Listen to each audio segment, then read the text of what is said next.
My name is Andrea Perry. I am the commissioning and content editor for Worth Publishing and CourseWeDo. This is an hour-and-a-half's webinar about empathy, and perhaps if I go that way, can I ask Lucy to introduce herself, please? Thanks, Andrea. I'm Lucy Wilton. I'm the course director of CourseWeDo, so the online side of Worth Publishing.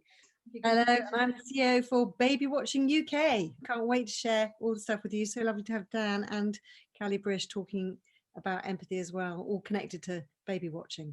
Lovely. And Tanya. And so Tanya, please. Yeah, good afternoon. I'm Tanya, and I'm from a counsellor, an integrative counsellor from Croydon drop-in, and I'm very pleased to be here in such prestigious company this afternoon. Bless you. Well, you are part of the prestigious company, and also Tanya, you're the co-lead with me on the Reach to Teach project in Croydon, which is brilliant. Yeah. I'm really delighted, and you'll be helping me facilitate some of the bits later.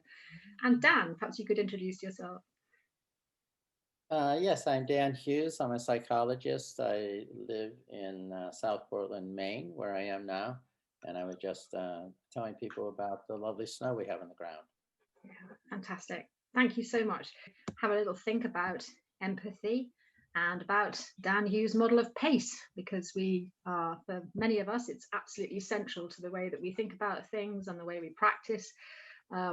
I have told Dan on a couple of occasions that I was once standing on a train and I looked across and there was a woman reading Building the Bonds of Attachment, and I really wanted to say to her, I know the author of that book, but I didn't. I just took a sneaky photograph. I thought that was probably enough.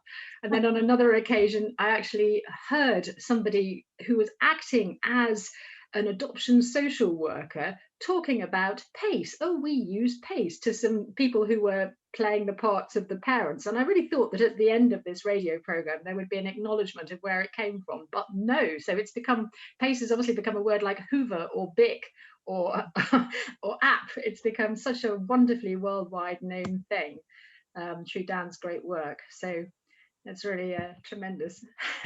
Dan's very generous. He is not possessive about this, but it's a wonderful way to capture it in that small acronym. I've been thinking a lot about empathy recently. I think there are many and wide, varied triggers to our empathy going on, because it is a time of so much need.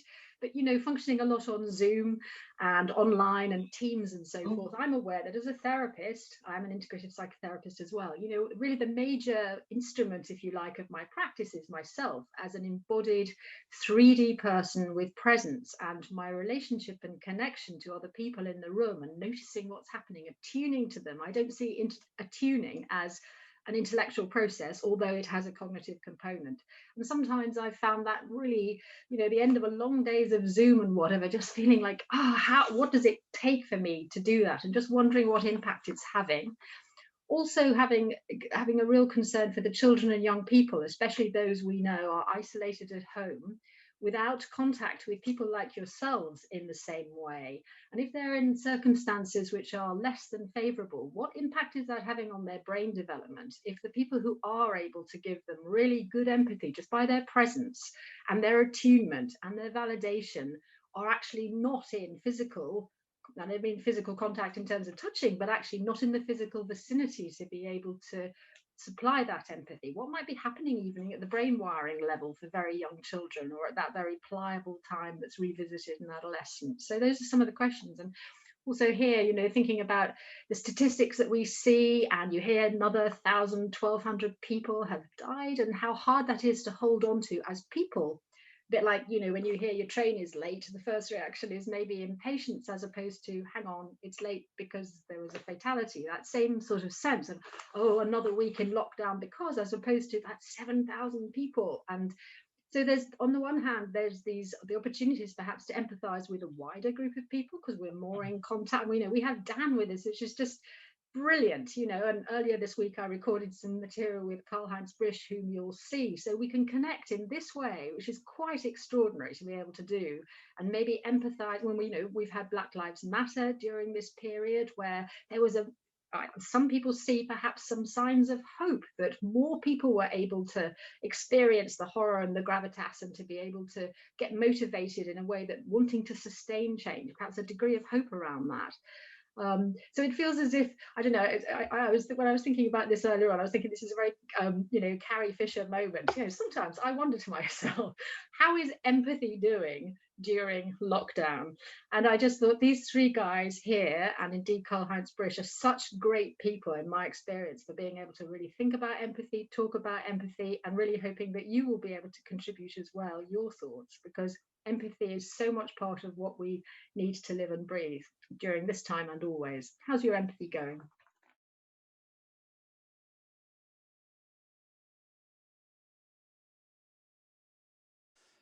Right now, we have so many people worldwide sitting on computers, being in contact by video exchange. We don't know right now how that influences our body memory, our body empathy, because normally when we are empathetic with someone, that makes immediately something with our body. If I'm empathetic with a person who is crying and sad in a mourning process, my body goes in a adequate position without thinking about it. That happens unconsciously.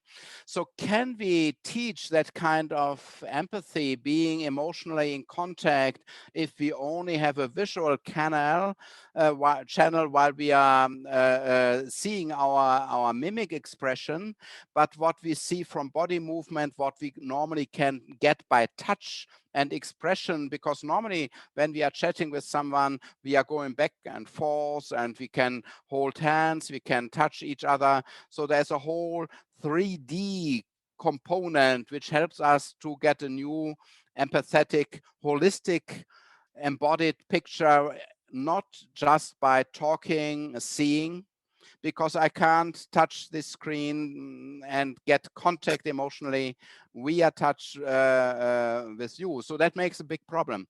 And if our neural structures will, to some degree, over the next 10 years, miss that kind of information and what that means for then real communications and meetings that really take part here in place. How do people hack after 10 hours of video meeting? Is that possible, or do you unlearn this, or do you not even learn that at all? Yeah. So let's say perhaps someone has had the experience as a couple. You have been separated for a whole year because someone was traveling or was working apart. You could meet. Then you meet again. You had already years of relationship, kissing, hugging, being in an erotic sexual relationship. All that was in an unconscious moving process without thinking about it. Now you meet again and you hug for the first time at the airport. You come very close and you are longing to be together erotically and emotionally and physical contact. But there is some strangeness. I'm not knowing. I feel we didn't have contact for a long time. Even if you had that before for a long time, it needs a quite while of warming up and getting into that kind of flow without thinking, so that physical, emotional, empathetic exchange fits together again.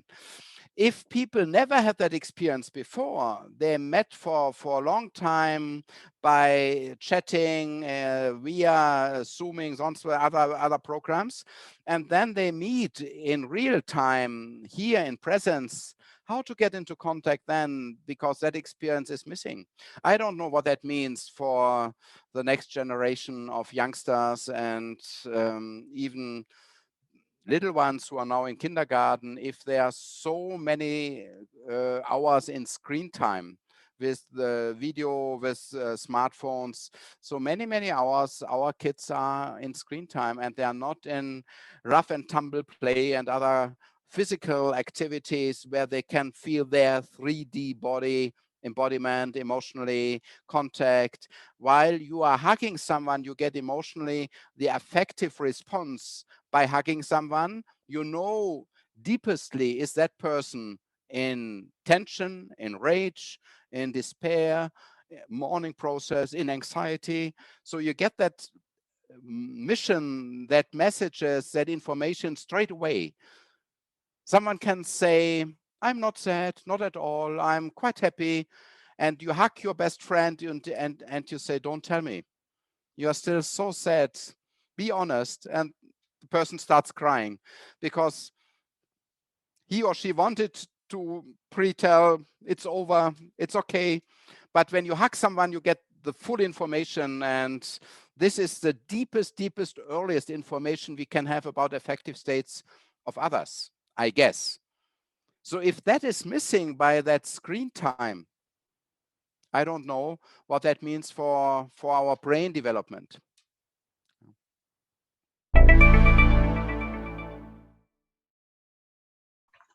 So, and one other thing, can we be empathic to ourselves? You know, I think about my life is very fortunate. I have so many amazing things, and if I compare myself to somebody in really awful, people recently in this country had their homes flooded, didn't they? And trying to homeschool children and have your home flooded and be in those, it's so easy to think, oh well, I have nothing to worry about, but because of all these other people. And so my own capacity to empathize with myself sometimes becomes a bit, oh, shouldn't I just pull myself together and always be, but those mornings when I can hardly get out of bed or feel my motivation is low, or that I'm suddenly burst into tears, is it okay to still be empathic for oneself and for all these other people without making comparisons? So I think there's lots of questions that hopefully our lovely guests here will be able to address. So Dan, without any more ado, I shall ask Michele and Tanya and myself to mute and hand over to you. Thank you so much for being here.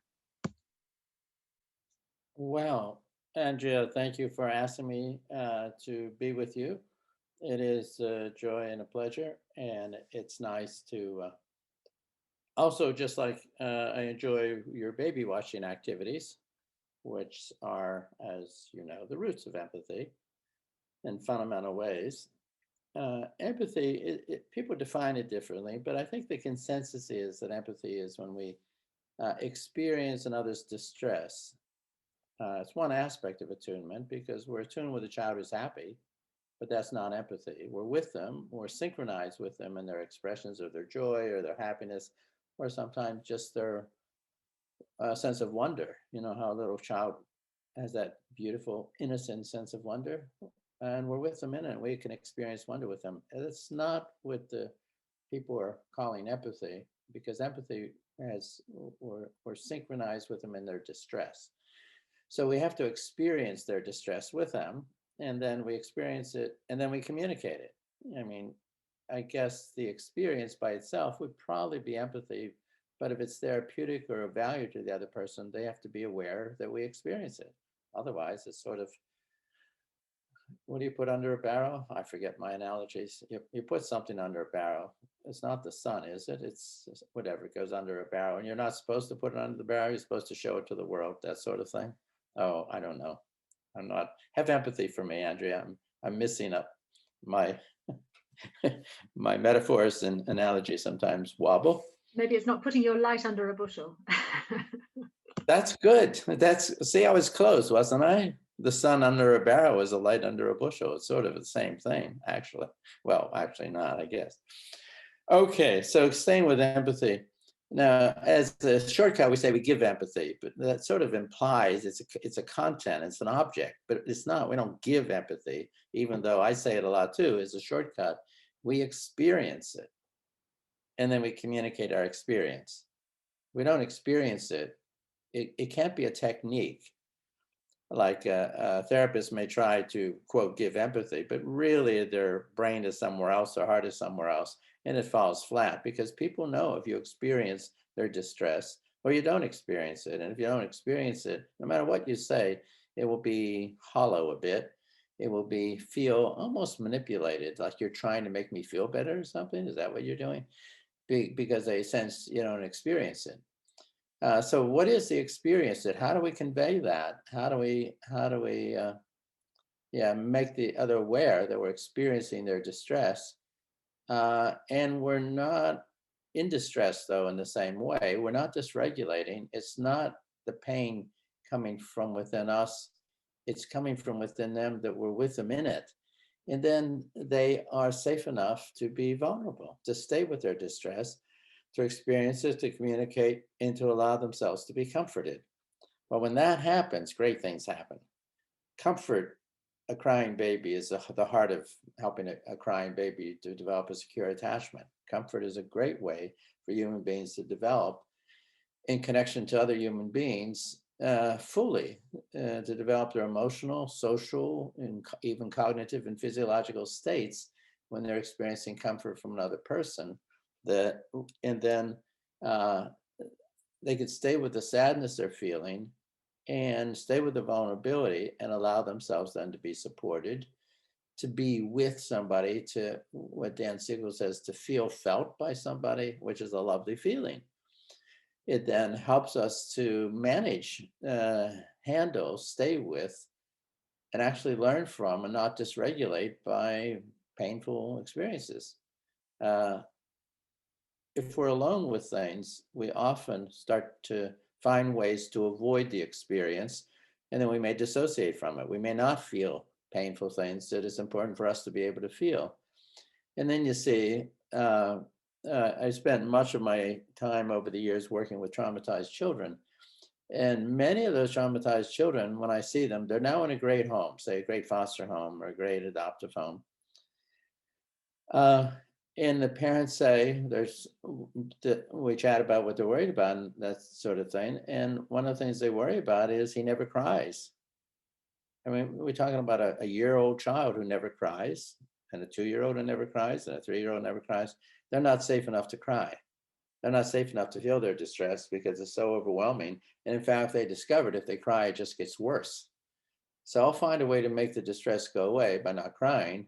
And then I'm probably going to develop patterns of relating, patterns of surviving that are not in my best interests. They're in my best interests if I live in a barren world without people, or a world filled with mean people.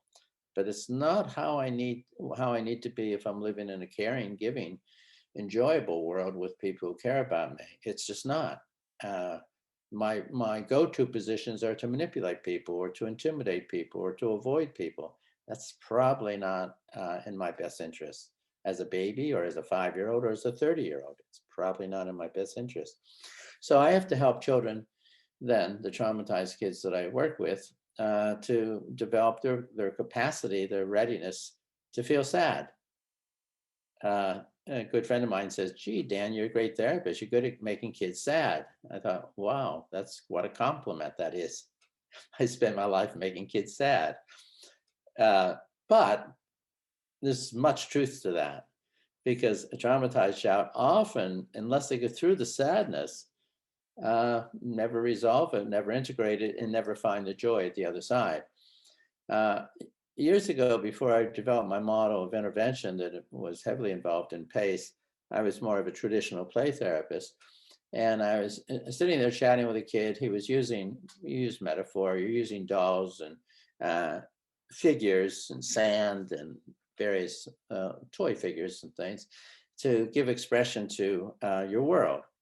So this little boy was there, and in the story he was enacting, one boy was rejected by a couple other kids. And I commented on it, about the boy feeling all alone there, and he stopped. He just sat there.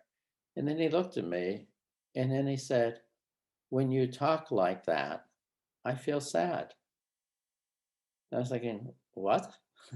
This was not part of my therapeutic training. The therapeutic training was about content, about interpreting, about the words, and he wasn't resonating with the words. It was my nonverbal expression. It was how I used my voice, how I express it with my face, my voice, to communicate to him, I get the pain of that boy who was being rejected by his peers, which was a characteristic of this boy. And then he was able then to experience sadness and to feel my empathy. So that really underlined, number one, the importance of empathy for helping traumatized to move on, but also how to communicate it. And the heart of the communication is nonverbal. It's that resonating, synchronizing way of using your voice, your face, your gestures, your postures that are in sync with the other person in distress so that they get it, that I get it. I'm with you in your distress. And then it's the heart of therapy. People argue for years over why is therapy effective, and there's no doubt now it is. A good therapist is very effective. There's so much research on that. There's no doubt on it, even though people might argue here or there. But the most effective part of good therapy is the relationship the therapist has with the child or the parent, the adult or the child. And the heart of the relationship is empathy. Of all the variables that cause good therapy, the biggest variable is the relationship. And of all the variables that cause a good therapeutic relationship, the biggest variable is empathy. And the first study of that was in 1950. So 71 years ago, people realized that. But people don't talk about it enough. We try to find techniques. If we get techniques, then we feel we get objectified and it's interchangeable and anybody could do it with anybody. Not going to happen. It won't happen. It has to be a unique individual with another unique individual. And it has to be a unique individual who is resolved enough in their own distress in their life, integrated enough, and able to actually experience the distress of another person with them without dysregulating ourselves. So it takes a person who is able to, who has done a lot of their own work and has experienced empathy, because if I've in fact done that, probably I had good therapy or good parenting or good friends or good human beings in my life. And the heart of those relationships with the good human beings has probably been empathy. So I think I made my point. I can make it in a number of ways, and which I already did. I sort of, well, not that many, but I don't have much time. Andrea's, no, I won't say anything about Andrea's time management, because when I do, she always gets cross with me. And then she still invites me to talk again. But one of these times when I give her a hard time, she's going to say, that's it. You're never speaking for me again. No, I don't think she will. She doesn't mind. Okay. Well, that's easy to say from me. Okay, where was I? So empathy, I'm with the person in their experience. And the heart of that is the nonverbal communication, as I said, and which is probably why some people are saying online we have a harder time experiencing empathy for others online, and partly because we started to resonate. It's harder to communicate the nonverbal. We're a bit out of sync. Eye contact is not quite so great, and it just doesn't resonate as well online. So the beauty of empathy, many reasons why it's so beautiful. One is that in being with the person in their distress, it communicates, I understand, because empathy does have an awareness, a reflective component to it, has a big affective component where you resonate, you feel it in your body, the other person, but it has a reflective component too. And that awareness then of the other person's distress, it helps them to stay with it. And often that's all they need. Somebody gets it, and then their distress goes down because somebody is sharing it with them and understanding it. The best example, if we just are aware of it and notice it and then utilize it, is being with toddlers. So you got an 18-month-old child who's in distress. Now, what do you do with an 18-month-old child in distress? I assume you do not use the naughty step. It's a little hard for me to even mention the naughty step because we don't have it in the United States. We have a barrier at the Eastern Seaboard to keep away the naughty step. Well, if you use the naughty step with a toddler, you're really not raising a toddler very well. When you have a toddler in distress, all they need often is empathy. So yelling and fussing, and you go, you are really upset, aren't you? You really want to do this, and I see it, and I'm saying no, and you don't like me right now. How can I help? And they want to hug. Then they're fine. Often the big meltdown of the toddler is simply to say, understand me, I am in distress. I don't like that, I'm upset. And when a parent shows, I get it, that's all they want often. They accept the limits, But if we don't show we get it, then they go on and on and on. Then we try to find techniques to get them to be quiet. The empathy is so quick and so easily with toddlers. But it's the same way with, it helps any human being to be experience their distress and then become vulnerable and allow themselves to be influenced by your presence. And if you're regulated, it helps them to become regulated again. And then it tends to decrease. So it's just being with another person in their distress. But I don't want to stop there, because a lovely thing about empathy, it also helps a person move into the vulnerability in the first place. So I have an angry kid. That's not distress. Anger is not distress. He's expressing his anger. I express empathy, and often the anger leads to distress. So he wasn't expressing distress in the first place, but when I respond to his anger with empathy, often, which is tricky to do, and we'll talk about that later, often when I respond with empathy, the child then moves away from their distress, or I just stay with them and I lead them into a vulnerable state, and they follow me. And that empathy does that as well. So it's matching, but it's also leading into vulnerable areas. It's one of the reasons teenagers are ambivalent about empathy. Teenagers often don't want to be vulnerable. They don't want to rely on anybody. They take care of themselves. Well, I don't need you type of attitude. So when I express empathy, gosh, that's hard. You really are struggling with that. They look at me and say, don't talk to me that way. I'm not a baby, because they don't want to be vulnerable. They don't want to feel young and vulnerable, and they don't want to need anybody. And so teenagers, you got to be tricky with your empathy. You got to tone down the nonverbal and highlight the verbal. So instead of saying, my goodness, how hard that must be, I would say, my guess is that would be pretty hard. And they get small bits of the empathy, because the words are saying the same thing without all the holding with the nonverbal, and they will touch it, and often they will accept that, and then maybe 10 minutes later they will allow some of the nonverbal. It's sort of a leading them into the experience of vulnerability one step at a time, which sometimes you have to do quite carefully. Do I want to say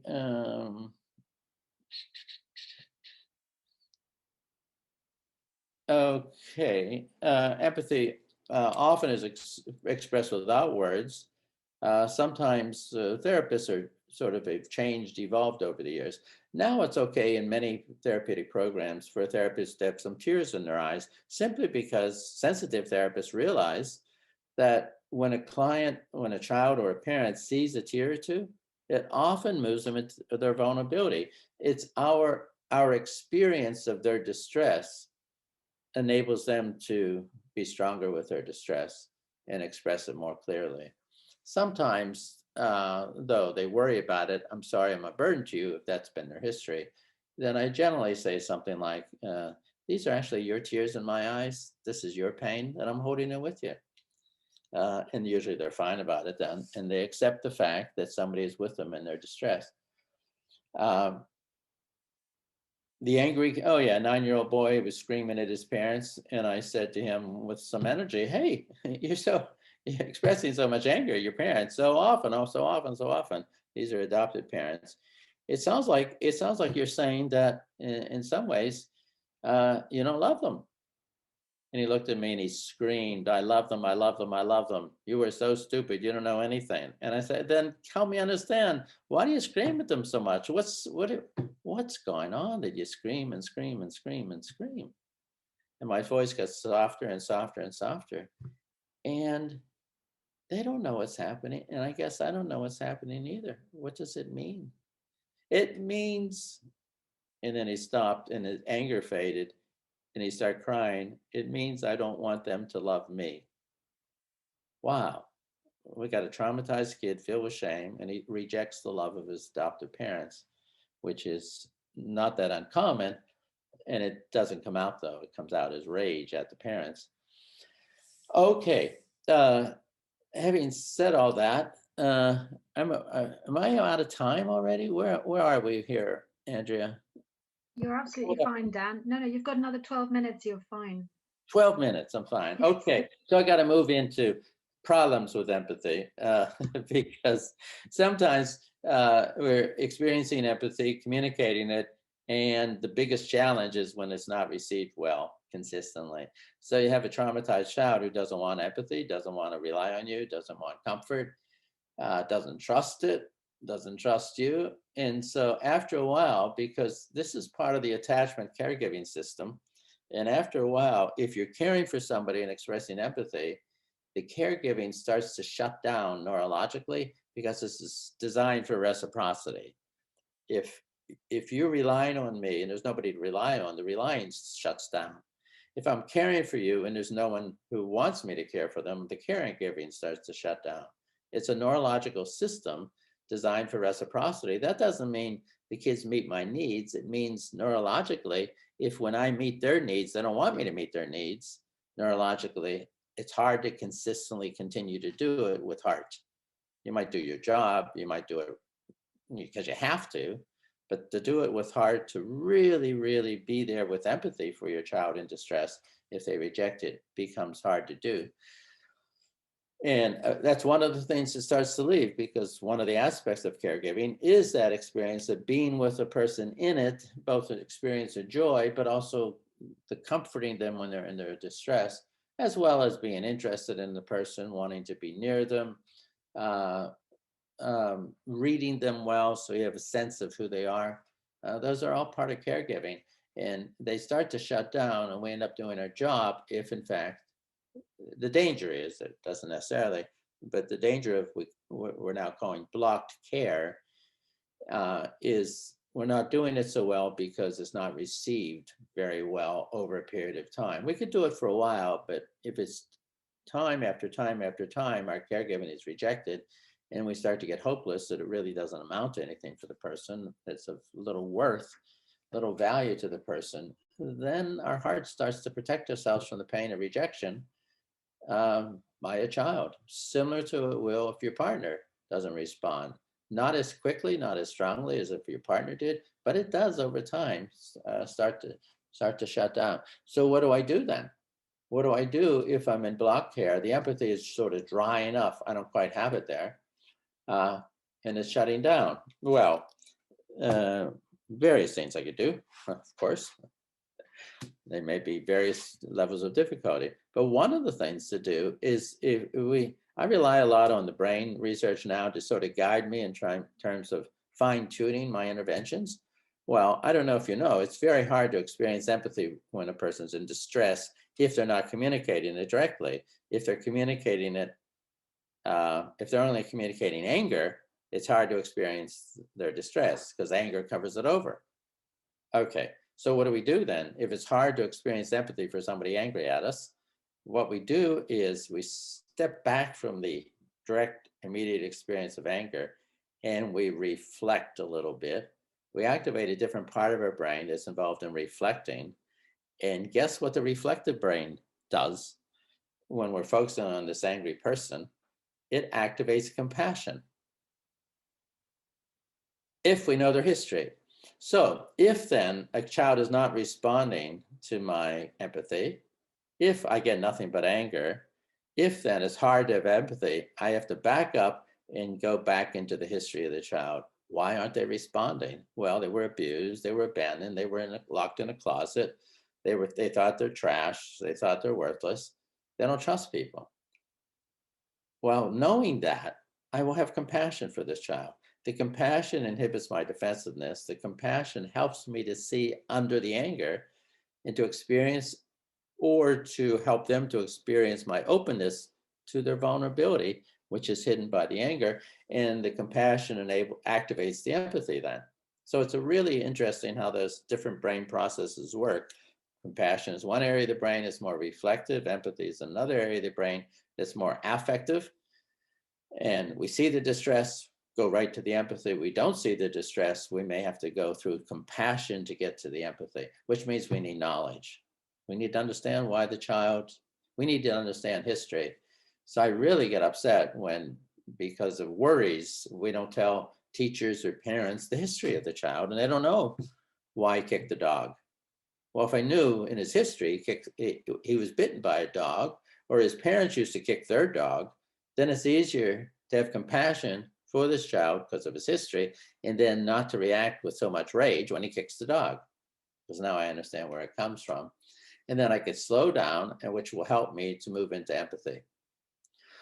Okay, what else helps? If in fact this child is not responding to me, not responding, and I know about his block trust, so my compassion helps. I know about block care, so I don't have as much shame for not being able for protecting my heart. I'm a human being. This kid is rejecting me. I'm a human being. I start to protect my heart. I don't get it. I don't go into shame about that. It just is what it is, what it is.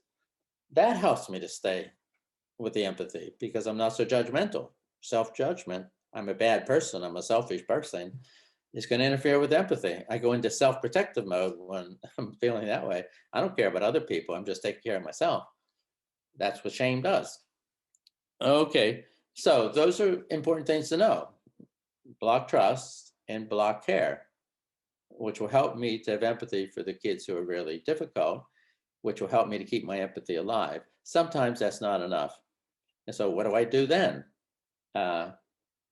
Sometimes when I'm feeling, how do I say it? Sometimes I want to get people's attention. I say, if you really don't have empathy and you're just going into feeling sorry for yourself, have a glass of wine. But I don't mean that.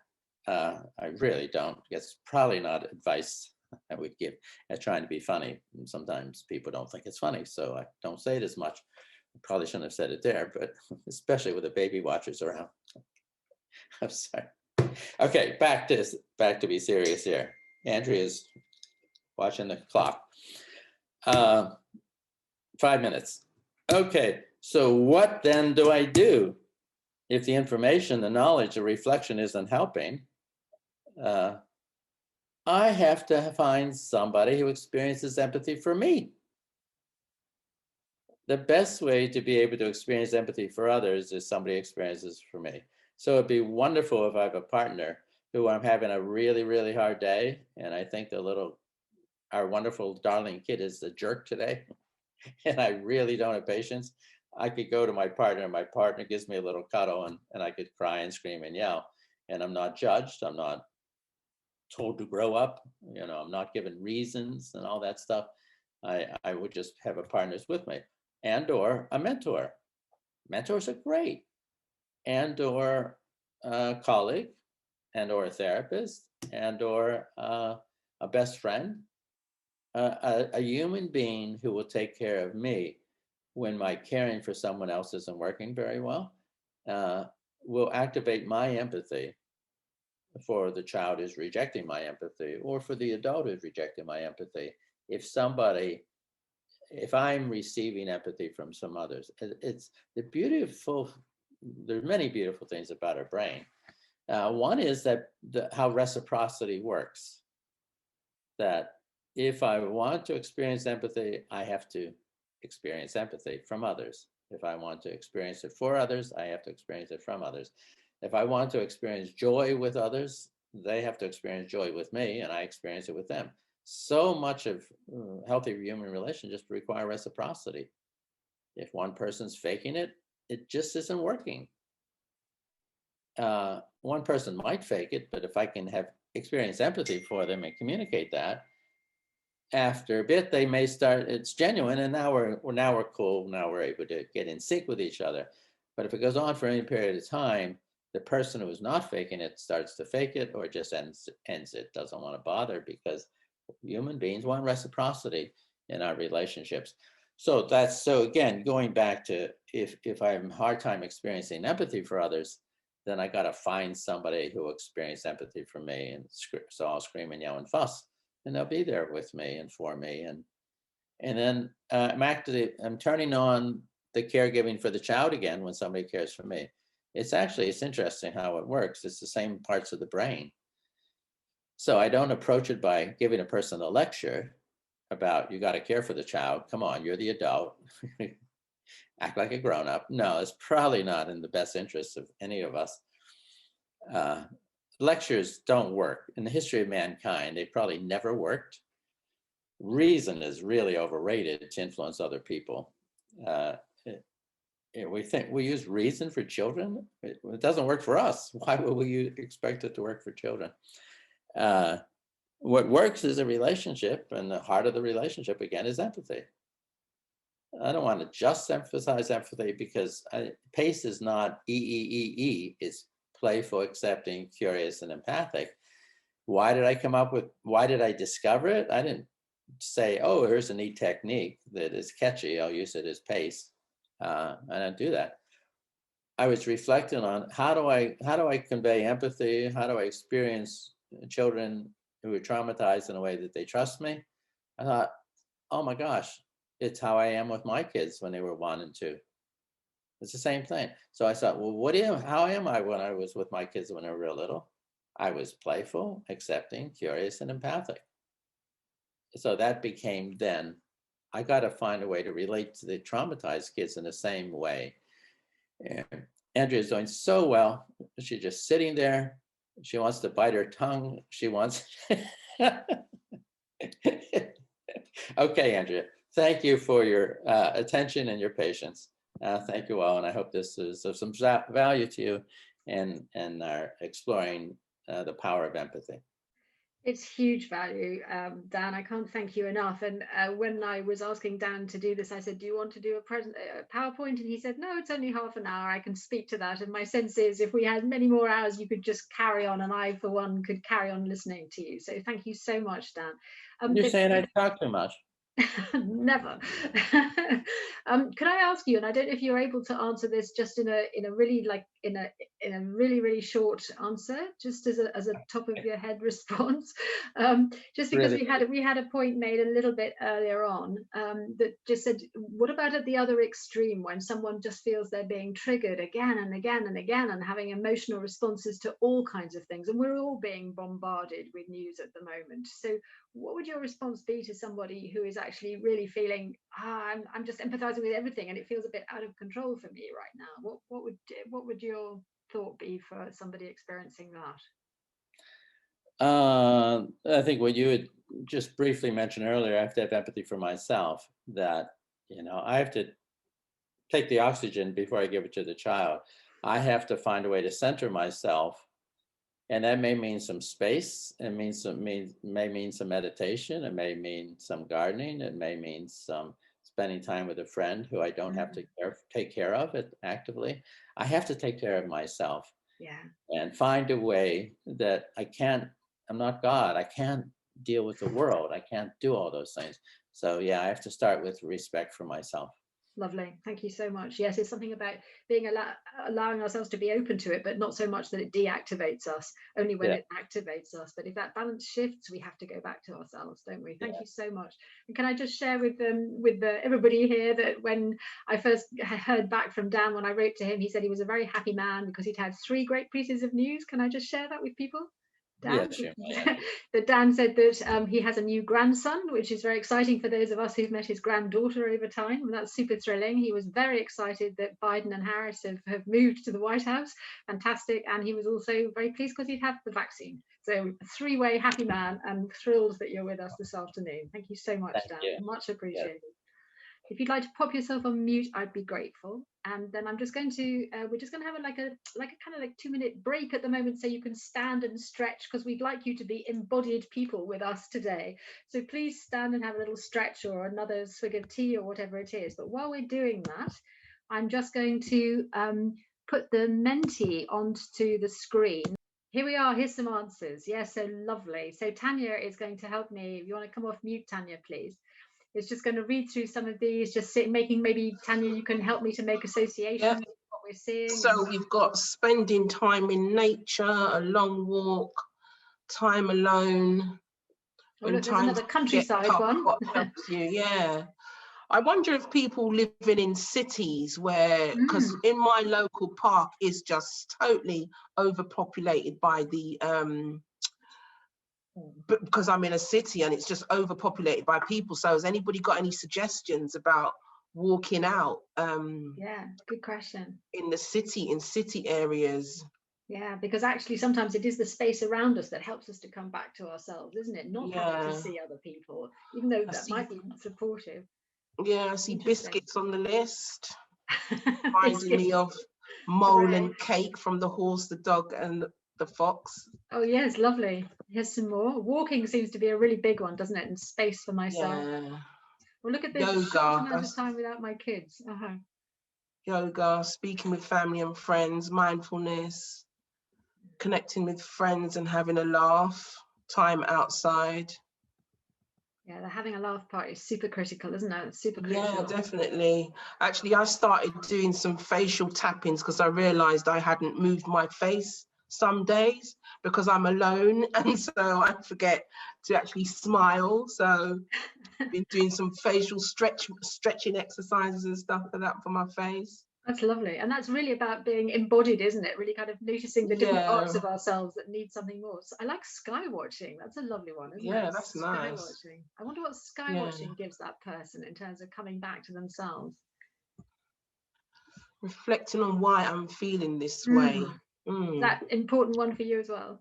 Yeah, that sounds like journal writing to me. And allowing creativity to come through as well. Yeah, lovely. This is lovely, isn't it? Look, time on my own and gratitude, absolutely. And then time on my own without my phone, though it's difficult to squash the anxiety. Just setting the phone to one side. Oh, what's this one? Listening to music, full top volume and bad singing. I love it. Oh, that's good, yeah. I bet there's been a lot of bad shower singing. Looking at the sea. Oh, nice. Yeah, gorgeous. And faith, isn't it important that we mention faith? This is such a big one for so many people, isn't it? And sometimes doesn't get mentioned. And not something we talk about very often as a total support, because I think faith, intuition are so important to us as beings. And needs to be utilized and spoken about a little bit more, I think. Absolutely. And to sustain ourselves with those wider values and what really means something seriously to us in the widest possible perspective. Absolutely. Chocolate and ice cream. Let's go from literally the sublime to the completely calorific and wonderful. Oh, these are really lovely, guys. Look at this. Appreciating what I have and not what I don't. Lovely. Thank you. Yeah, nice. Okay, Tanya, let me hand over to you for the moment, and then we'll come back to that if I may. Thanks very much for all those lovely contributions. So, Tanya, it was really wonderful to hear Dan. He also soothed me in your talking. So my starting point is kind of trauma stewardship, because I recognize that the job we are doing is needing us to take care of ourselves that little bit more right now. So I've got this definition from Laura Van Denoot Lipsky. She's written this book called Trauma Stewardship with Connie Burke. So if you could just click for me, and if you can read that, it says it's a daily practice through which individuals, organizations and societies tend to the hardships, pain or trauma experienced by humans on our planet itself, by developing a deep sense of awareness needed to care for ourselves while caring for others and the world around us. We can greatly enhance our potential to work for change ethically with integrity for generations to come. So for me, this statement just puts forward that we choose to do a job on this earth, on this planet, and work with other human beings. Because when I think about empathy, I always think about the space between you and I, and honoring the you that is in me and the me that is in you, sort of thing. So that's how I see empathy. So here we look that, when we are doing the work we do, we recognize that we are being exposed to trauma on, secondary trauma, vicarious trauma. So we're experiencing what we're actually working with. And so a trauma exposure response can be defined as the transformation that takes place within us as a result of the exposure to the suffering of other peoples. And we're actually experiencing that on 3 levels. So we've got the personal level, and then you've got the organization, maybe the organizations you're working for, and then the community and the social levels. So like I say here, the space between, so there's the power and the weakness, and we are all seeking utopia in a sense for the way we want to work and the way we want the world to work. So I just put to you that in honouring, I just want to emphasize that you should always honour yourself, so you can, and you know, that you are doing wonderful work. And empathy, like Dan has said, I was really interested to hear how he said it was a reflective, and it was, I can't say the word now, my tongue tied, sorry. Can you say it for me? So you give and I receive, that way, two-way process. So in terms of nurturing and replenishing, I just think that nature has a lot of answers for us. And in terms of what you've said today about how long walks out in the park to replenish yourself, to bring yourself back into balance almost. So I just put this picture here to get you to think about, you know, drinking in from nature at times, and recognizing that we are part of the planet, that our beings are actually, you know, if you think about the astrological signs, we are earth, air, fire and water. That's our personality. So we're not like these robotic things. I know what's happening in terms of being online all the time, but we've just got to remember that we are part of a planet, and we are part of the elements that are in force. And that's why I say, we kind of have to develop a language, I feel, that boosts us up, and a language that serves ourselves in restoring that beauty and restoring that replenishing energy within our lives. I'm hoping this is making sense to you. So I remember when I was training, I worked with the Petruska Clarkson's 5 modalities of the relationship. And so what I find when I look back at this, and in terms of doing my work, I always remember that these 5 modalities served me really well. And even in my own counselling, I recognise the work in Alliance made me make a mission statement for myself. The transferential and counter-transference is again looking at, we are all the same. You might trigger me, I might trigger you. So we're always in exchange. And like the reparative, developmentally needed part of the relationship is, I recognise that I needed what a baby needed when I was a grown adult. And I think that we need to stop sometimes remember that we are always growing, we're not always grown, that we always need that, you know, something might have happened last week where we need to repair from. So it's about being open enough to talk about what we need, and not shying away from having, or not, you know, pretending that we're these powerful people all the time. We do need those little pushes, and the you and I relationship is just recognizing once again that we do need to recognize that I might be scared and you might be scared, but together, like as the said in a quote from the Mole, the Fox and the Horse book, that we can all be better scared together, we can be less scared together. And then I think the transpersonal relationship is to have that humility and strength to recognize that we are all on this planet together and we have a job to look after each other.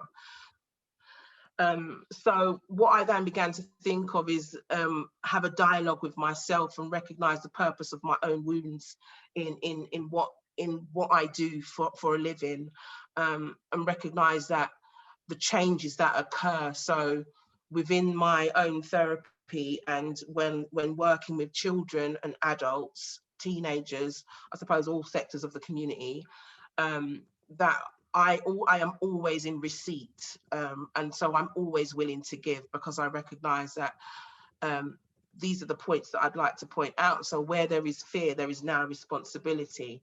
I'm beginning to be open towards life. I'm accepting responsibility and recognizing that my child is always accessible to me. So if my child is always accessible to me, then I need to always look after my child as well.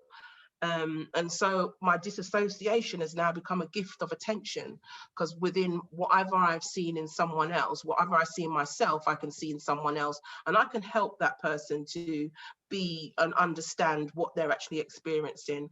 And which is, I think, is the same as what Dan was saying in terms of the empathy and, you know, being with a person when they're feeling difficulty. I think because I've felt like I was saying, go back to the purpose of my wounds, because I have felt the difficulty, I can sense that difficulty in others.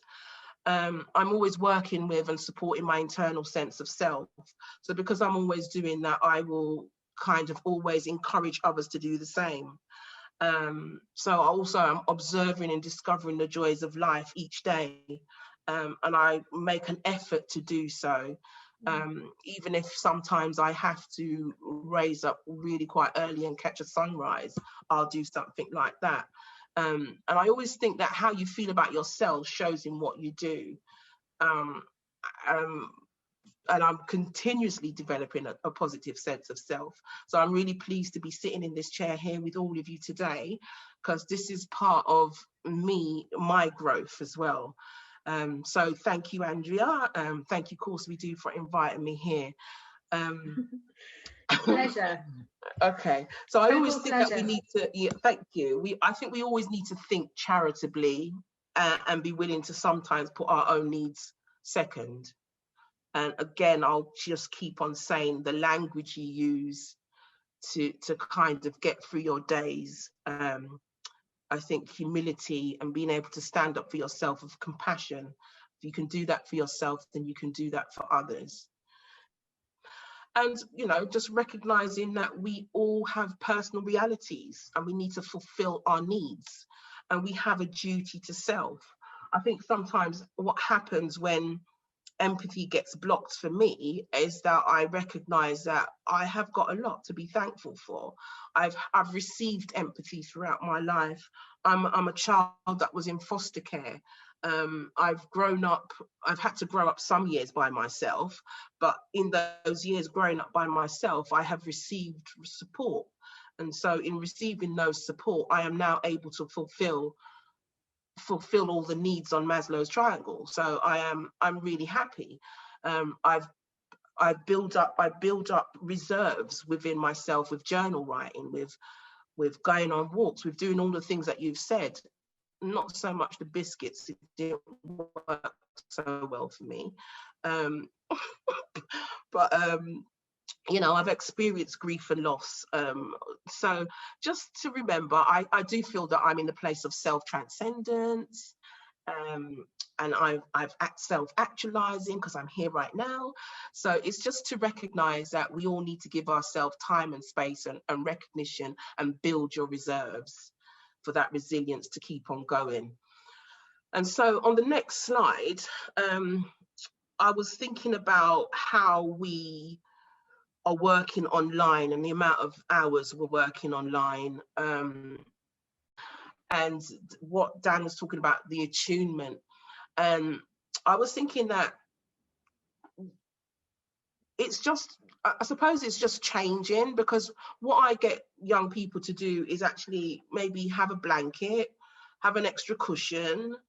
So get them to be comfortable online, or in a place where I know if they're feeling discomfort, they can wrap that blanket tightly around them, or have a drink, or make sure that there's things that just basically you teach them self-care as well. So after they can go, after they can actually leave the session, they've got something specific they can go and do for themselves in their self-care. Whether it is a 6 or 7 year old, that might just be sitting in a corner with a blanket and asking mum to make them a hot chocolate. But it's getting them to do things for themselves so they can actually continue their own self-care once the session is finished. I do kind of take on board that it doesn't work for all. But what I have found is that the cognitive attunement and reasoning things through, and I've got different, like I use angel cards, which it feels a bit, the children actually really welcome that, because then they have their own time of reflecting with the words, telling me what the word means. And so I'm beginning to see that it's a new world, and the world is always changing. And like there was a quote I had up which said, was like, be like water. Whoops. Be like water, because what water is the most softest and most yielding substance. Yet nothing is better than water for overcoming the hard and rigid, because nothing can compete with it. And that's a quote by Lao Tzu. I just think that is just such a good way of thinking about flow, because the one thing that we do live with is change. It's been a bit harsh and a bit, full on with COVID-19. However, we're doing it as a nation, we're doing it, and we are coping, and it's a new, and I think because we're doing it as a collective, then the stress is a tolerable stress almost. We can complain, but at the same time, we can move on. And if you look at empathetic attunement, which is affective, rhythmic, developmental, and cognitive, there are different ways of engaging with young people. And like I said before, teaching support and self-care and sharing self-care, and maybe just share a little bit more of yourself, because we're elders, we're all elders, we're elders in our communities, and we've got something to give. So I'd like to actually end with a little arm stretch. So I'm going to ask you to just loosen up your arms. And so what we're going to do is we're going to stretch, we're going to breathe in, and we're going to stretch our arms, and we're going to say, we rise on the shoulders of our elders. We rise on the shoulders of our elders and draw down the wisdom of our ancestors. So we're going to do it 3 times. So we rise on the shoulders of our elders and draw down the wisdom of our ancestors.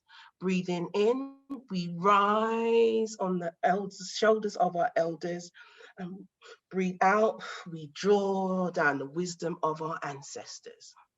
And so I'll leave you there, and I hope that my meaning of empathy, as in you, as in me, whatever the child needs, I need too. And that's the sharing I've got for today.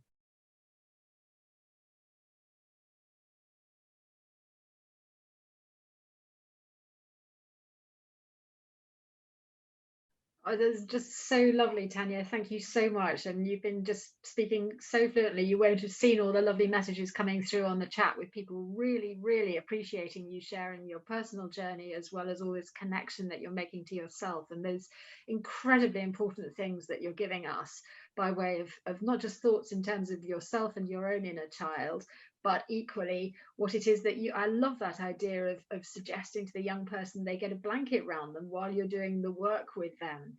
And so that you've actually got something physical and tangible to remind them they have a body and you have a body, and we're all sitting there as bodies together. But also that you've reminded us that we are the elders in this situation, and actually we can draw on our past experience of amazing things we've been through previously. Someone's saying they love the stretch as well. I think we'll all remember that one. And you can watch the webinar again and see Tanya, and you can do it with Tanya as many times. I think this is the new person doing our online stretching. Thank you very much. Just lovely. Thank you so, so much. Okay, bless you, Tanya. Thank you so much. And really lovely, really, delighted. What we're going to see now is a little bit of film from Dr. Karl-Heinz Brisch, and he is in Germany. He is a pediatrician, he's a psychoanalyst, he's a psychotherapist, he's an author. I want to say he equally has an incredibly busy and wonderful wife who's a psychotherapist in her own right, a wonderful one. So they are an amazing, amazing team. But he is also the founder of Babywatching, which is a model that enables children to learn all about empathy. And it's really incredible, and we're delighted that Michele is here, who's the CEO of Babywatching UK, having learnt about becoming a babywatching facilitator with Dr. Karl-Heinz Brisch in Germany.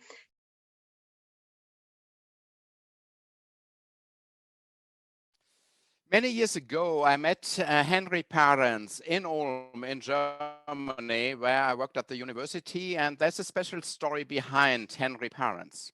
Henry Parents is a Jewish child who came with his mother to Brussels.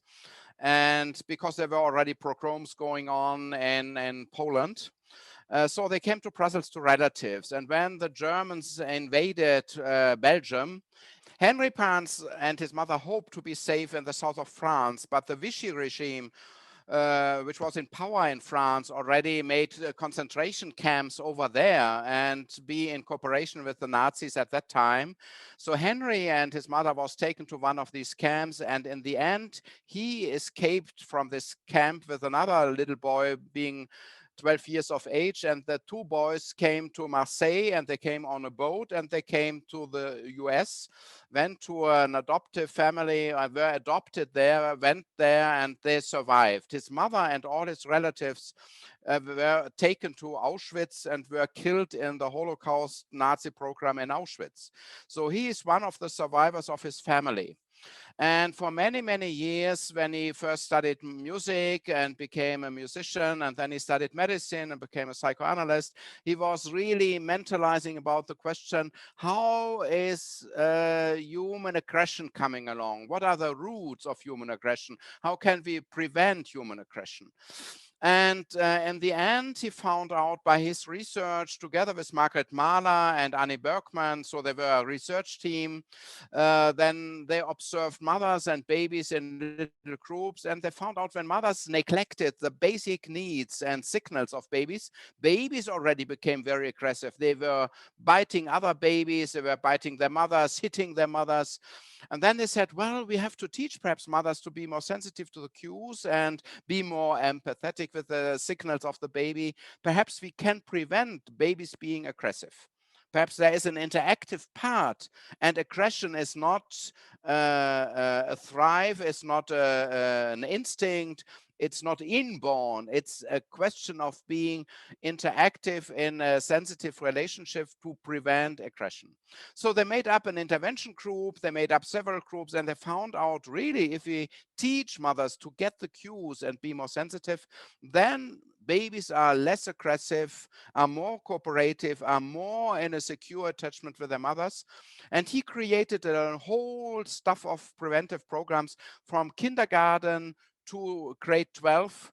And he was going to schools, teaching teachers, and he found out in those schools where they installed that kind of program, teaching teachers to be more sensitive to the cues, they were really having children being less aggressive, more cooperative, more in contact, more empathetic for the needs of other students and so on. And said, well, this is a way to prevent human aggression, perhaps. And in between, they had mothers and babies coming once or twice for a session and presenting themselves being in interaction with the baby. And Henry Pans, when he came to Germany, he told me about having mothers and babies in classrooms. And I said, well, that's a good idea. And my children were still in kindergarten at that time. So I went to the kindergarten teacher next day and said, well, I have a good idea. Couldn't we invite mothers with babies to come to join us here in the kindergarten setting? And we could perhaps teach children to be more sensitive to cues of babies and then to other students and their cues. And the teacher said, no, we are busy and there are so many aggressive kids. We have to set limits and that's difficult. No time to do this. And I was very frustrated, and it took me 10 years to find a kindergarten who volunteered and said, well, come and do this. We are on your side. That makes sense to us. So that was a kindergarten close to Munich, and we started and we saw, well, that works. Then we did research on that and we found out, well, Henry Pans really had a good idea, and we had now not only mom coming or dad coming with a baby once a week, only once or twice. We had them coming for a whole term every week on a regular basis.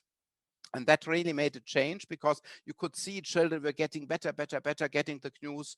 And we made a design to teach them how to observe the babies and the cues and the mothers, and how to put themselves into the shoes of the baby or the mother, in terms of when I would be the baby in that situation, how would I feel? How would I think? And in terms being in the shoes of mommy with that crying baby, how would that feel for me being in that situation now to soothe the baby, take up a baby, calm a baby, and finding out the signals. So these 3 to 6 year olds were really getting involved about their baby, their mother, coming every week, seeing the child growing, getting older. And Henry Pans on the other side was really was really positive, saying, wow, Carla, you are doing a good stuff, because I never thought that this program would be taken up in that kind of intensity. Having his background really now told you, being a survivor child of the Nazi Auschwitz Holocaust program, me being a German born after the Second World War, taking up his ideas and bringing a sensitivity program into the kindergartens to teach German babies now to be more sensitive.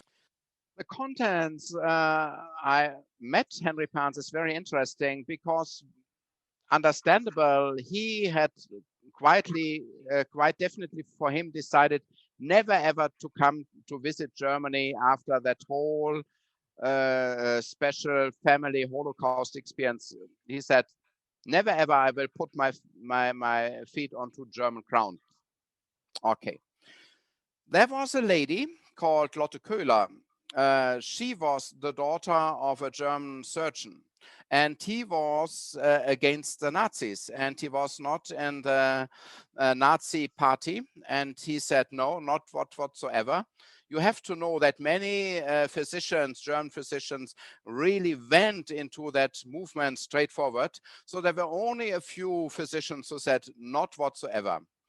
So they took him out of the university. They took her father out of being a surgeon, and he had to work as a man in a big machine factory, and he was responsible to distribute the mail and the factory and so on, as a qualified university surgeon.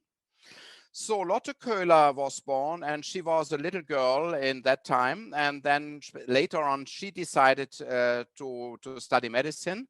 And her father then, once the Nazi regime was overcome, was taken by the Allies to run this factory, because he was not involved in the Nazi program.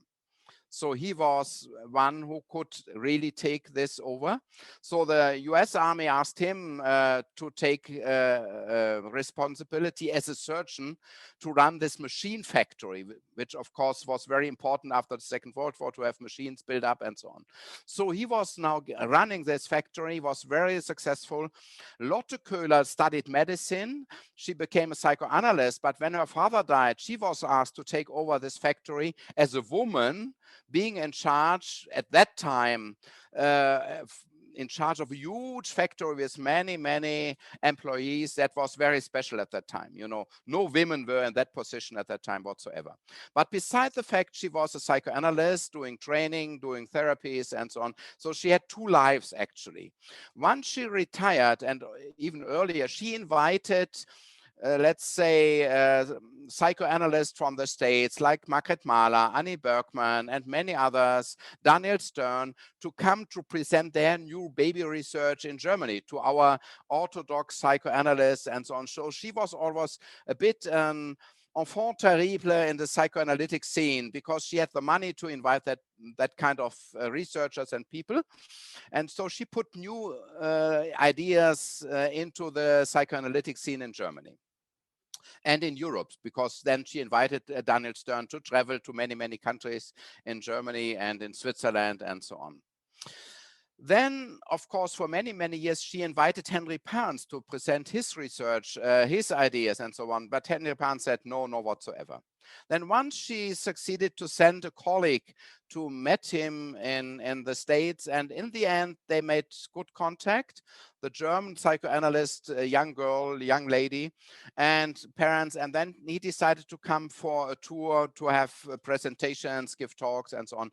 And on one of these talks, I met him in Ulm, because she said you have to go to Ulm, and met Kalle Bresch because he's doing infant research with babies and preterms, and he might be interested in your research. So we met for several days, and he presented his research, brought his films, and so we had a lot of good understanding, good discussion. And that was a kind of a healing process actually, because coming to Germany was very special for him. It took him quite a long time before he had his first presentation at a university in Munich at one of our attachment conferences, because it was in Munich where the Nazi regime was so powerful, and where still today we have a lot of right-wing activities, anti-Nazi activities are difficult and have to fight these neo-Nazi movements which we have in Germany. So it was difficult for him, but he went in the end because he had good contact with me. So hand in hand, we moved into the university. He gave a wonderful presentation at the university in Munich. So that was a healing process, and Lotte Köhler played a very important part. And they, I think, phone each Sunday nowadays, and still are in their 80s and 90s in very good contact. So long. That's the story, how that all came about. And you can imagine how touching and moving and special it was for me too, not only emotionally highly difficult and special for Henry parents, but for me too, how to meet a child that survived the Holocaust, that escaped and comes back to Germany. And it was for me very, very moving to go to Israel, to be invited by Israeli psychoanalysts and researchers and specialists to come to Tel Aviv, to come to Jerusalem, teach baby watching, and have contact with Holocaust survivors who said, well, I am a few years older than you. I was in Auschwitz. I survived Auschwitz, and I'm now part of your group to learn baby watching. It's so wonderful that you come from Germany to teach us how to prevent aggression, because we have lots of aggressive problems in Israel, and we have lots of difficulties how Israelis and Palestine colleagues can work together. And then I said, well, that will be our next training. When I come again, we have to make a joint group training, Israelis and Palestine colleagues together in one training group. And they said, never ever, would not happen. Forget about this, not possible. Too difficult. We can't even find a place where we can meet and stay together for several days for training. So it took us several years to work on that idea. An Israeli colleague, Miri Keren, who was for many years president of the WAME World Association for Infant Mental Health, and our colleague Ghassan from Ramallah, from Palestine, who are good friends. So on both sides, we work together to find a place where we can meet close to Jerusalem in a special university building, to have people from both sides coming to have a joint training for both sides. That was a very special experience again. Lovely, thank you so much. That's great for sharing that. Thank you. So Michele, let me hand over to you, and I think you can show us the PowerPoint on your desk. Thank you so much. Yes, hello everybody. It's so lovely, and a big shout out to Michele Smith from Woodmere End, who I know has been mentioning on chat all about baby watching, and they're a wonderful school that do the program. So just moving on from Kelly and that incredibly simply deceptively simple genius idea of working with a parent and a baby in a classroom with children. And so it's just very, very simple. Starts at the beginning of a school's journey. This is very much this presentation. I'll try and be reasonably quick because of the limits of time. But this is very much the practical application of what Dr. Karl-Heinz Busch has been talking about. How does this work in practice? And so it's all about the relationship is the teacher. It's all about watching the parent and their baby develop their relationship together. I know there's been lots of comments on the chat thinking about, empathy and does it work virtually and all the rest of it. And I think that's a really interesting thoughts, because one of the things that all our presenters so far have been saying is that it's very much not just a cognitive process, it is an affective process. And I think the wonderful thing about baby watching, even online, is how it engages us with our affect, which I hope that you'll enjoy a little video later. So why is it important? Good Start Early Learning sort of said that empathy helps us have a greater sense of security, stronger relationships, encourages tolerance and acceptance of others. So it improves our sense of diversity, which all helps our mental health. therefore promotes social harmony because our relationships are stronger, and reduces the likelihood of people being bullying because they can now empathize that would be really unpleasant. With the empathy that comes, we have to sort of become more aware of our own emotions and a greater understanding of our emotions, that greater sense of self-awareness. We're therefore better able to regulate, and all of that then helps lower our levels of stress. It's so simple. A parent and baby are invited into the class each week for at least 2 terms. This isn't something that just happens overnight. This is something that builds, because it's not just a cognitive process. It is actually happening at a much deeper level. And then they work with a group leader, who is often the teacher, to really observe and decode the relationship that is growing between the parent and the baby. These wonderful interactions, that sensitive attunement, how the parent shifts their relationship and shifts to meet a baby's needs. This beautiful dance of the relationship. And that's what is the teacher for the children. And they begin to understand by watching what it is. So they work in a circle, they work in a group together, so everybody can see. The mother and baby tend to be as part of that circle. We work in collaboration with the class before sessions start, including setting boundaries so that the children become co-creators of a safe space for the parent and the baby.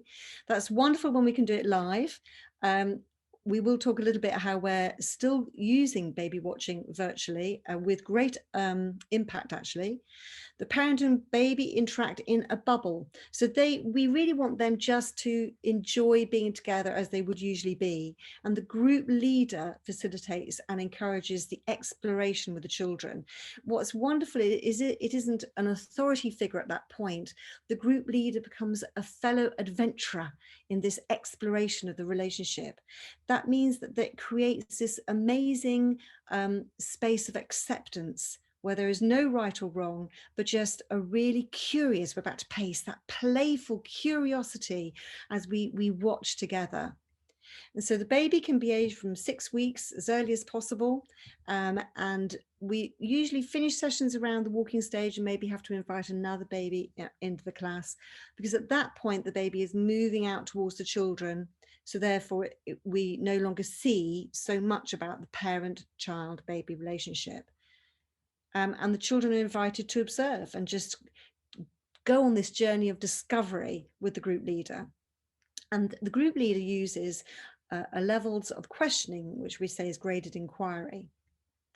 So these levels are behavior. So no child can fail. What do you see happening? What do you notice? Even if a child says they're wearing a red cardigan this week. Yes, they are. How interesting. And that creates this wonderful sense of where every child's response is valued and the children feel valued and heard and listened to. Motivation. Why is the parent baby doing that? How do you think they could be feeling in this situation? What does their face tell us? How are they using their voice? What does that mean? What would you do if you were in this situation, if you were the baby, or maybe if you were the parent? Children tend to find it much easier to relate to what the baby's doing.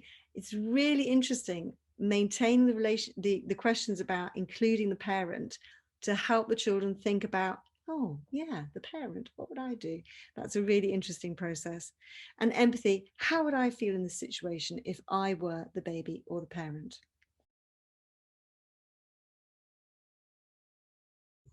Well, let's try to find a deeper understanding of what happens and what is the process in the baby watching group. So I have to go a bit deeper and talk about how develops empathy in general, so that you get an idea how that works. Normally, babies are definitely not born with that capacity of empathy, and children are not born with that. So we have to learn this. Turtles don't show empathy.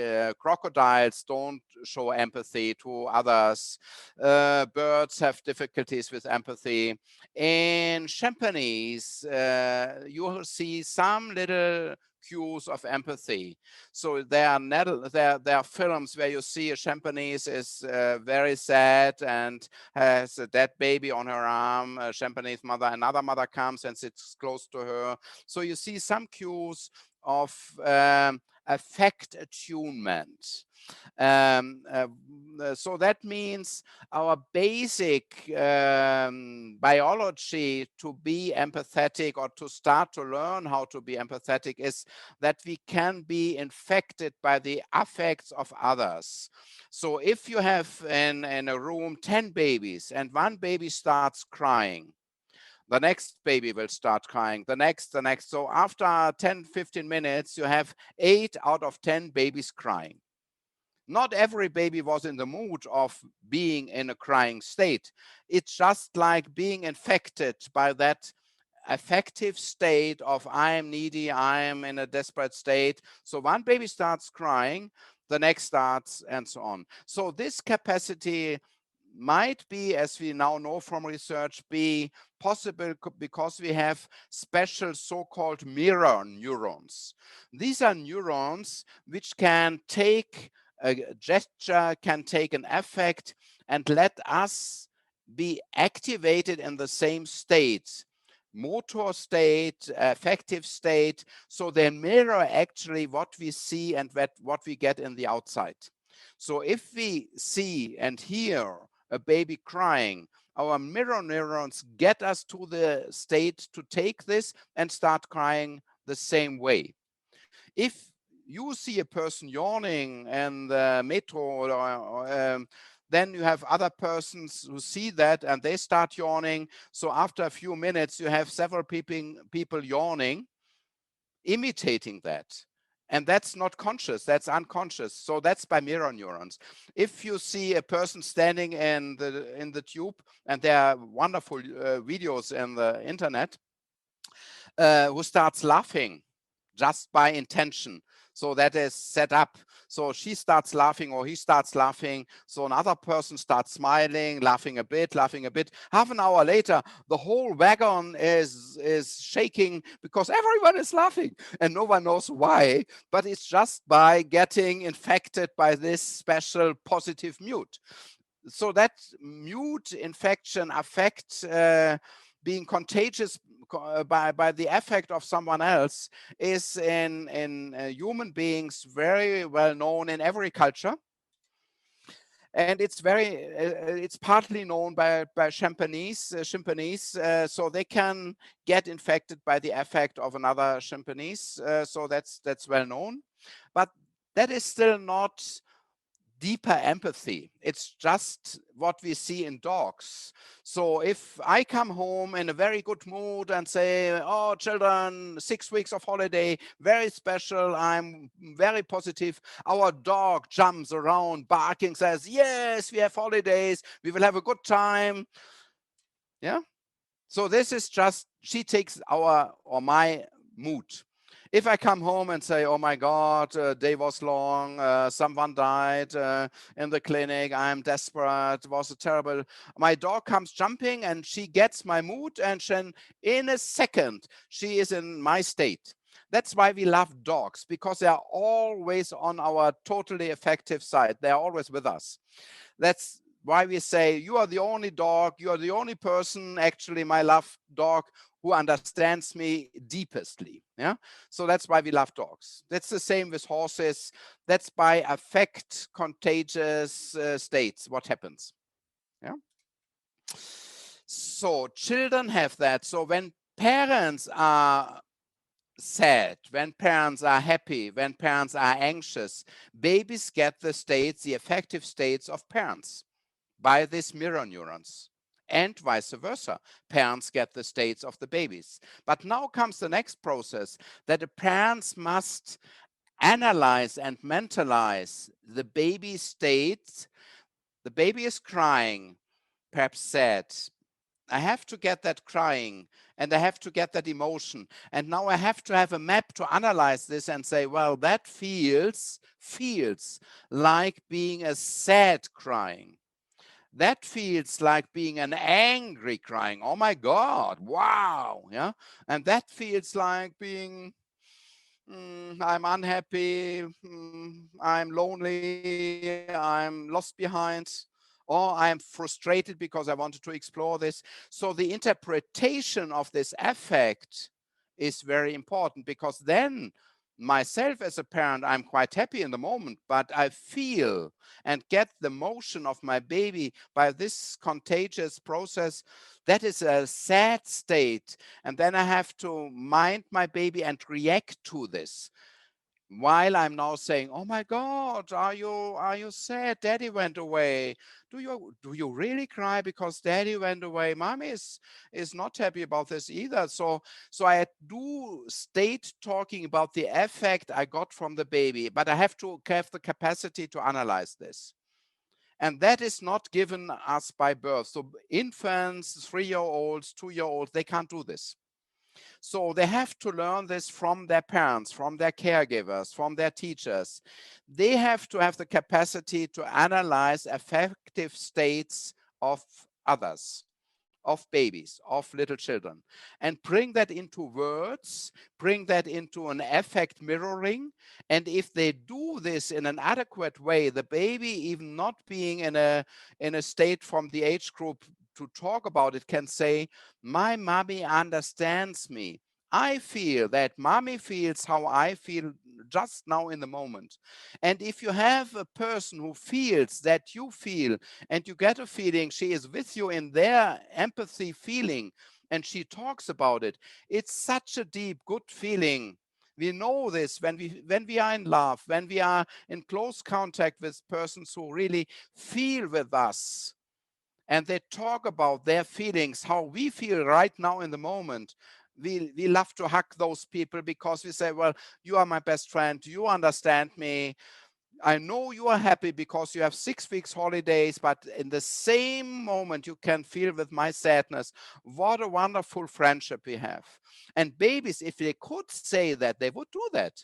And because they got in the most of the time, they got that kind of emotional, empathetic understanding, minding the baby. It takes several months and baby says, mommy, I love you. How come? Why should this baby love her mommy or her daddy or her teacher?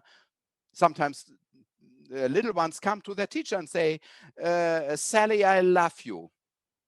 Why? Because Sally understands me. Sally gets my feelings. Sally gets into my deepest affects, and she is mirroring my affect. She is, by her visual expression, she is mirroring by her prosody in her speech. She is mirroring my affects, and she talks about my affects, and she helps me to get words to my affects. She says, oh, sweetheart, are you, oh, that's pain. You knocked your knee. Oh, that's hurting. Oh, I feel so sorry. Yeah. So that's different, because if a teacher says, oh, I see you knocked your knee. Oh, yeah, that hurts. Will go away. Don't worry about it. You will come back to normal quite soon. We made an agreement how in our teacher group, we don't correspond to pain expression, because it might make it more stronger. So if we neglect your hurt feelings, they might go away. But that means my feelings are neglected. And a little one will say, Sally, I don't love you. You don't understand me. You say, my knee is not hurting. It is hurting. I feel it. And if you don't feel it, and if you're not with me, we are not good friends, because you don't understand me.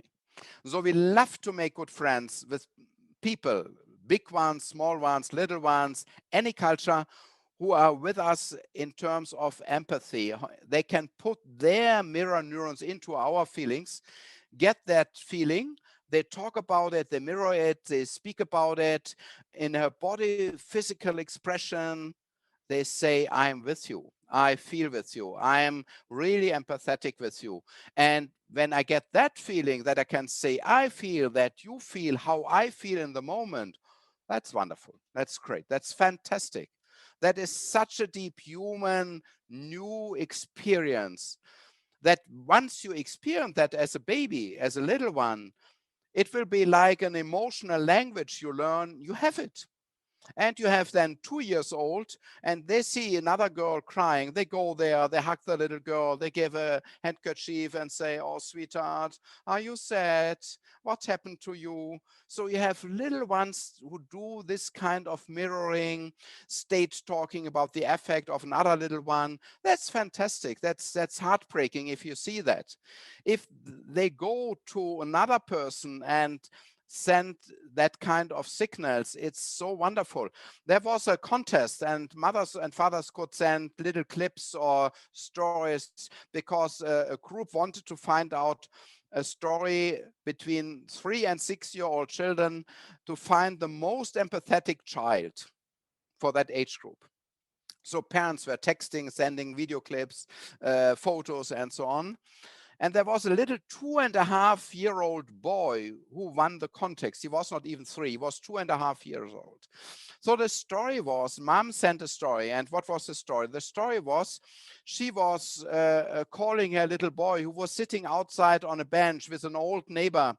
And he was mom saw that from the kitchen window. He was sitting with the neighbor on the bench, holding the neighbor's hand, just sitting there. So mommy called this little John and said, John, please come inside. Dinner is ready. John came and mommy said, well, I saw you sitting on the bench with our old neighbor. And John said, yes, yes, I was sitting with our neighbor. And mommy asked, and why did you do this? What were you doing? I saw you holding our neighbor's hand. And little John said, yes, mommy, you know, his wife died. And when I hold his hand, I feel that helps him crying. So how can little John be so empathetic? Because many hundred of times he had the experience that when he cried, mommy was holding him, was holding his hand, was taking him up and helped him crying. What an empathetic, holistic experience. And he took that experience because that makes a representation, that makes an inner working model. And he takes it along to be in a very sensitive interaction to transfer this to the neighbor. And of course, holding the neighbor's hand helped him to have a wonderful feeling of sharing that sadness, and perhaps it helped him crying. Definitely, that helps crying, being hugged, holding hands, and so on. Fantastic. So when these little 3 to 6-year-olds in the baby watching group see what mommy does with the baby, and be in the empathetic state with the baby and mentalizing, speaking in prosody, in physical contact, expression of affect with the baby, that activates their mirror neurons. And now they get that idea and they get the same stuff of spirit to be in that state of co-regulation, of being with mommy, being with the baby. And we see and we know from our research that they then, after several weeks, can transfer that experience to another child in their peer group and come to a mate and say, are you sad? Do you want to play with us? Are you angry because we excluded you? And so on. So they start talking about affects, internal emotional states, because empathy, if you go in research, has a cognitive part. I think you are sad, I see that, and has an emotional part, and I feel that you are sad. If we are only in the cognitive part, we are talking about emotional states. In parentheses, in psychotherapy, people will say, patients, we took the last session to talk about my sadness, but it didn't make a change because I felt my therapist was not with me. We were only talking cognitively. That was good, but something felt was not okay. I was missing something. Something was missing. Yeah. So over the time, children get this kind of empathetic interaction, and they transfer this to their interaction with others, with mothers, with dads. So mothers and fathers, when we have a gathering of the parent meeting in the kindergarten group, they say things are changing because my child with their little brother, with their babies at home, with their playmates, they are behaving differently. They talk about feelings, they talk about emotional states, intentions. It's fantastic, even about my feelings. So that's amazing because my child comes and talks about how I feel as a mother right now in the moment.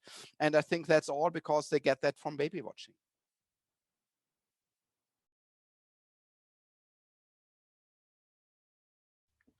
I'm going to show you a little clip from one of the parents that we've been creating videos for you.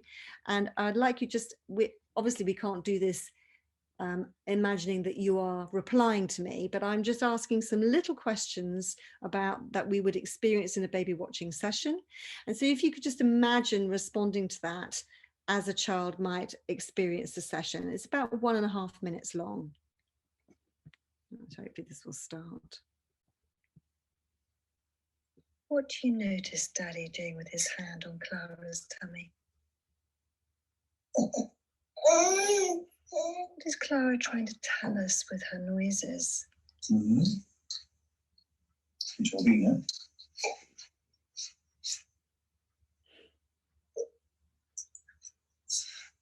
Are you a bit hungry? What did Daddy do with his finger? I wonder what that felt like for Daddy and for Clara. Oh, I see. You've seen us eating and drinking. Why do you think Daddy is taking Clara out of her seat? Yeah. And then, What kind of voice is Daddy using when he speaks to Clara? It's noises for them. What are those noises? If you were Daddy or a parent, what do you think you'd do to help Clara with her hiccups?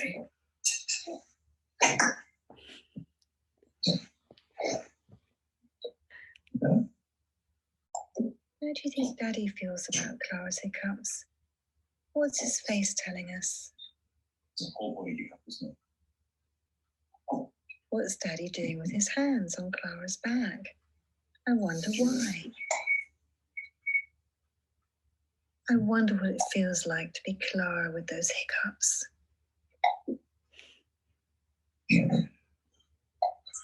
Where is Daddy looking all the time? And I know that's just a video, but my affect is always triggered when I see a baby with their parent together. And it's incredible that even though it is a video, I am absolutely still moved. There's something so powerful about that, whether it's primal, I'd be fascinated to know what the research would be on it, but I definitely feel triggered when I watch that. And that's why, surprisingly, the videos are working very well in lockdown, even though we can't actually be physically together. They are surprisingly good. And the simplicity of just sort of asking those questions and thinking about what's happening helps children increase their empathy through that sensitivity about other people's thoughts, the actions, the motivations and the feelings. And it improves that self-reflective capacity of understanding, you know, the you in the other and me in the you, that amazing sort of place. And what's really interesting is that Skills for Social Progress, they feel that teachers and parents can help improve children's social and emotional skills by promoting strong relationships with practical learning experiences. And it is this experiential place that is so important. It's not just a cognitive thing. We have to experience it. It doesn't come from the textbook. It has to be experienced. And the beautiful thing about baby watching in schools is that children can be immersed and really experience how this works for themselves in a very safe place. So how does it work in the school? Really simply, finding a volunteer parent and baby, the timing depending on the age. I mean, when I'm working with reception children, it's only 10 minutes. When it's with year 6 children or it's in secondary school, they obviously have a capacity to focus for longer. There does require to be flexibility if we're using a volunteer coming into school. And so that, you know, we do have to be sort of sensitive to that. Once a week for a minimum of 2 terms, because we really do feel that it is about the relationship growing and changing. It needs to be a minimum of 2 terms. Can work really well as a whole class. I always tend to work with the whole class, But again, if baby watching itself can't be attuned to the children that we're delivering it to, so sometimes it works better in smaller groups, we need to be attuned to our children. So sometimes smaller groups, whole class, it's a very flexible program. It isn't prescriptive because it is attuned to the young people that we are working with. The group leader is often a teacher who is trained with us, but can be another member of the school staff. So we are equipping the school itself to really create a culture of empathy by using baby watching. So it doesn't just happen for that 10 minutes of the week, it actually flows into the whole time that the children are with their teacher, and that is also rather wonderful. It's sort of thinking about all those feelings, and the teacher then may have a moment where they go, oh, you know, when we talked about watching the baby's frustration, I'm wondering if you're feeling a bit frustrated now. And it provides that wonderful language and a framework of language for the children and the teachers to listen to each other and talk to one another. And we also have a mentor. I know that we were talking earlier on about sometimes when we're empathy exhausted, who helps us, and sometimes a supervisor. The mentor does that for us in baby watching, who's often a qualified therapist, and is just a wonderful person to go to when we need that extra support.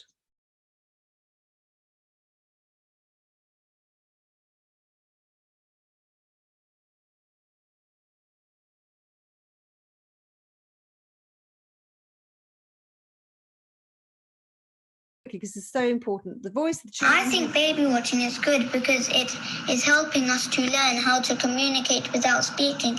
I mean, it helps us to communicate with our eyes, not mouth. And then we've also got baby watching gives me mixed emotions. It has also helped me to improve in my learning. Baby watching is something I love doing. And I love that because it is mixed emotions. We don't just focus on happy, like Dan Hughes said earlier on. It's not just about, when it's not empathy when we're really attuned to somebody being happy. It's about being also to share those difficult feelings, and baby watching gives us the opportunity to do that. So we went back to empathy, and I've got a series of practitioners' comments that reflect, just through their experience, these things that Good Start Early Learning referred to. So this is Becky. Lovely opportunity to bond with the children in a different space.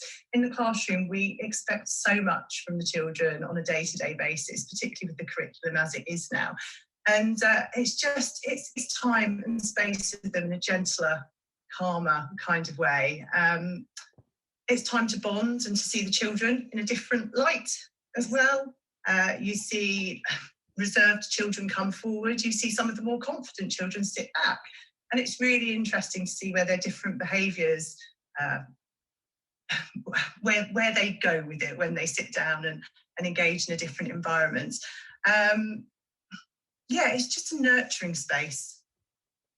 And I think that's rather lovely how it changes the relationship for the lovely teachers. Opportunity to bond with the. Just moving on to the next one. This is also Becky. The impact on the whole class, and it has helped evolve those relationships so that they create that safe space together. They have a greater recognition of one another's needs and responses and so on and so forth. And there's a trust that's built from doing baby watching. Because it's such a safe space. And this is another teacher from a different school. Yes. And they just need little changes in how they interact with each other and how they'll offer help and how they'll ask for help, and they'll maybe do things that you didn't realise they didn't do before. Yeah. Because sometimes those children can slip between the cracks. Sometimes those children who just get on and seem to be okay. And then something like baby watching, they can suddenly go, no, actually I can talk to you about this thing that's annoying me or bugging me. I can say, actually, I'm not okay at playtime, and I think I'd like you to help me with this, or I think I want some new friends, can you help? And it just opens that door for discussion about emotions. And it's wonderful we're doing it this week because it's Child Mental Health Week, and their theme this year is Express Yourself. And one of the things that baby watching enables children to do is to express themselves well without having to act out, because they have those feelings explained and they can recognize them in themselves. So they now begin to ask for their needs to be met, and that is absolutely fantastic. And here is That idea came from a boy who initially did not want to come into the group. Year 6 lad, very aggressive, fighting at lunch times, not engaged in class. And with that intervention of baby watching, complete turnaround. And he was, empathising with the baby, empathising with mum. And his whole behaviour changed. It was just, I love that clip. That idea. I don't have time to tell you the whole story, but it's wonderful. And this is Priscilla. They are learning an emotional literacy. So suddenly, instead of lashing out or bursting out with great big aggressive feelings, they're able to use their words to express themselves. I think for me, the fact that our children are gaining an emotional intelligence and an emotional literacy so that the feelings inside them don't overwhelm them. Yes. They're able to understand their feelings and express them.